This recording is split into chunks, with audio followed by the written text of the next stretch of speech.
यहाँ एक काल्पनिक कहानी प्रस्तुत है जो ससुर और बहू के बीच के संबंधों को संवेदनशीलता और परिपक्वता के साथ चित्रित करती है। कहानी अनकही भावनाएं। रीमा की शादी एक मध्यम वर्गीय परिवार में हुई थी। उसका पति आकाश एक बिजनेस में व्यस्त रहता था और वह अक्सर घर से दूर रहता था।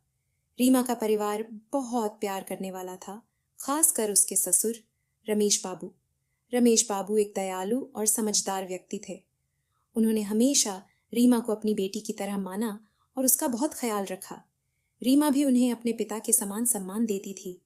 समय बीतता गया और रीमा को महसूस हुआ कि वह अपने ससुर के साथ एक गहरी समझ साझा करती है। उनके साथ बातें करना, विचारों का आदान प्रदान करना और एक दूसरे का सम्मान करना उनके रिश्ते का आधार बन गया। एक दिन रीमा और रमेश बाबू ने एक गहन बातचीत की। रीमा ने कहा, आपके साथ बातें करके मुझे सुकून मिलता है और आप हमेशा मेरी भावनाओं को समझते हैं। रमेश बाबू ने उत्तर दिया, तुम्हारी खुशियाँ मेरी जिम्मेदारी है। जब मैं तुम्हारे चेहरे पर मुस्कान देखता हूँ तो मुझे गर्व महसूस होता है। धीरे धीरे यह रिश्ता भावनात्मक गहराई लेने लगा। दोनों ने एक दूसरे के प्रति एक विशेष आकर्षण महसूस किया, लेकिन उन्होंने कभी इस भावना को समाज की मर्यादा और पारिवारिक संबंधों से ऊपर नहीं रखा। रमेश बाबू ने रीमा से कहा, हमारी भावनाओं को समझना और उनका सम्मान करना जरूरी है, लेकिन समाज और परिवार की मर्यादाओं को भी ध्यान में रखना होगा। रीमा ने उनकी बातों को समझा और कहा, आपने हमेशा मुझे सही रास्ता दिखाया है। मैं जानती हूँ कि हमें अपनी भावनाओं को खुद तक ही सीमित रखना होगा।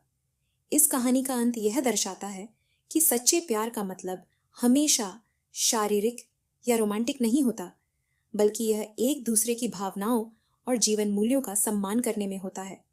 रीमा और रमेश बाबू ने अपनी भावनाओं को नियंत्रित कर अपने परिवार और समाज की मर्यादाओं को बनाए रखा, जिससे उनका रिश्ता और भी पवित्र हो गया।